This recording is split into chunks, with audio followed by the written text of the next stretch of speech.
Madame la députée Ségolène Neuville, bonjour. Comment trouvez-vous votre matinée de visite sur le pôle économique Saint-Charles et que pensez-vous de l'association?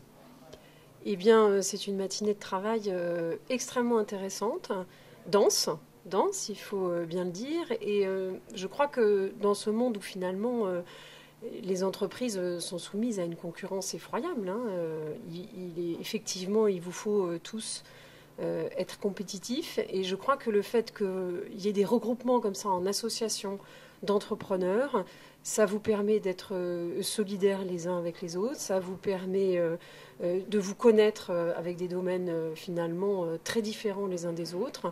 Et je crois que c'est extrêmement, c'est un bel exemple à suivre finalement pour les entrepreneurs d'arriver finalement à se regrouper pour être plus solides d'une certaine façon. Alors, vous avez entendu, au travers des visites que nous avons pu faire ce matin, quelques inquiétudes, des problématiques ont été exprimées par les chefs d'entreprise. La compétitivité, effectivement, en fait partie. Les difficultés pour certains à recruter des profils qui soient des profils qualifiés, des problématiques sur la formation professionnelle. Qu'est-ce que vous avez à leur répondre ?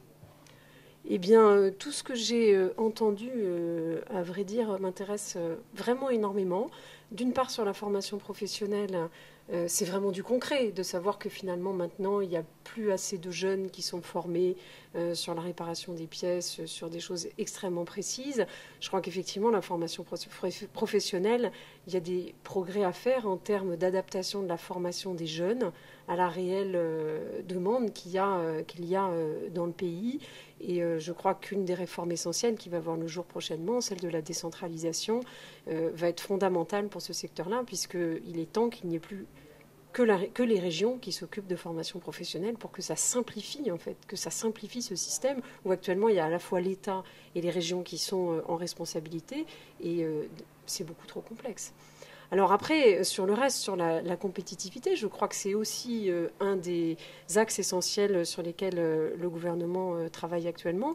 J'ai entendu les remarques des uns et des autres, parce que c'est vrai qu'il y a des dispositifs qui viennent d'être mis en place, le crédit d'impôt compétitivité emploi, il y a les accords interprofessionnels qui sont en cours avec le projet de loi qui vient d'être déposé et sur lequel je vais d'ailleurs être rapporteur pour tout ce qui concerne finalement l'égalité professionnelle entre les femmes et les hommes.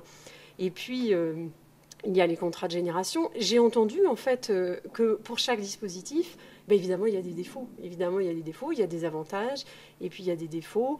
Et moi, je suis très contente d'avoir entendu ces remarques parce que je pense qu'il y a des choses qu'on peut encore modifier dans certains domaines.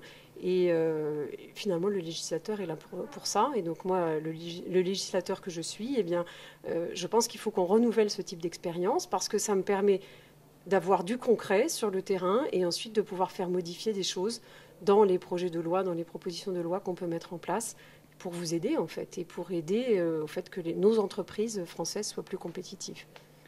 Alors justement, vous portez au plus haut sommet de l'État des projets. Quels sont les projets que vous défendez aujourd'hui au niveau de l'Assemblée nationale, pour notre département, pour les entreprises, pour l'emploi peut-être ? Eh bien, je vous le disais, donc je m'intéresse de très près, puisque je suis membre de la Commission des affaires sociales, à ces accords interprofessionnels. Et donc, je crois que c'est vraiment un projet de loi qui est à la fois novateur et à la fois fondamental. Alors, je m'y intéresse d'une part parce que je suis membre de la Commission des affaires sociales et d'autre part parce que je suis aussi très active à la délégation aux droits des femmes et qu'il y a toute une série de questions sur l'égalité professionnelle et notamment le temps partiel. Je crois que ces accords vont être bénéfiques pour l'ensemble du pays, mais aussi beaucoup pour notre département, avec d'une part toute une série de choses qui vont être bonnes pour les salariés, avec des nouveaux droits individuels, des nouveaux droits collectifs, et puis aussi une forme de flexibilité pour les entreprises qui va finalement faciliter aussi la vie des entreprises. Quand elles ont moins d'activités, eh bien, elles auront plus de facilité pour avoir moins de salariés, pour s'adapter au marché finalement. Et c'est ça qu'on demande maintenant. Il faut que chacun et chacune puisse avoir un emploi, mais pour cela, il faut que nos entreprises aient plus de facilité. Je me suis aussi beaucoup investie dans la création de la Banque publique d'investissement parce que je sais aussi que pour ce territoire, c'est extrêmement important que nos petites entreprises, nos petites et moyennes entreprises, elles puissent avoir les moyens d'investir. Et parce qu'on a ici, dans les Pyrénées-Orientales, des entreprises innovantes, on a des entreprises en pointe dans leur secteur. Hier, j'ai rencontré l'entreprise République Technologie qui quand même exporte 80% de sa production. Donc ça, on voit bien que c'est des entreprises modèles.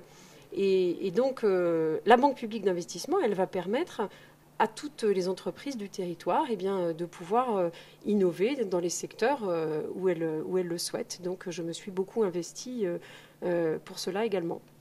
Alors, on peut conclure, Madame la députée, que vous reviendrez nous voir. Ce sera avec plaisir. En tout cas, le plaisir a été immense pour nous. Je reviendrai aussi souvent que vous m'inviterez et je vous le redis. Je crois que c'est vraiment la meilleure façon de faire, de visiter des entreprises, d'avoir les entrepreneurs qui nous expliquent. Les salariés, on les voit au travail. C'est la meilleure façon de faire pour ensuite que le législateur soit à même de décider. Parce que moi, ma conviction, c'est qu'il faut être connecté au terrain en permanence. Alors, merci encore de cette visite et de cette matinée de travail. Merci à vous, Madame la députée. Merci.